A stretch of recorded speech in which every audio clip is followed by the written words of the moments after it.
నమస్కారం అండి, అందరూ ఎలా ఉన్నారు? బాగున్నారా? పాలకూర విత్తనాలు వేస్తుంటే పాలకూర రెడీ అయింది. చూడండి, హార్వెస్ట్ చేస్తున్నాను. ఇంత ఫ్రెష్గా ఉంది, వర్షం పడింది పొద్దున, బాగా పచ్చగా ఉంది. కట్ చేసుకుందాం ఇప్పుడు.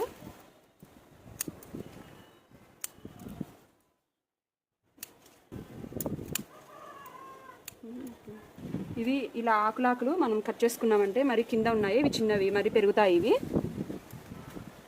దీనికే లాస్ట్లో విత్తనాలు కూడా వస్తాయి. మనం అవి కలెక్ట్ చేసి పెట్టుకుంటే మరి కొత్తగా పాలకూర వేసుకోవచ్చు విత్తనాలు.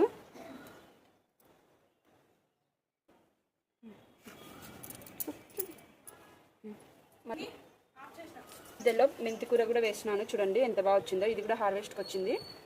ఫ్రెష్గా మనం కట్ చేసుకొని చేసుకుంటే బాగుంటుంది కాబట్టి నేను ఇప్పుడు పాలకూర ఒక్కటే కట్ చేస్తున్నా.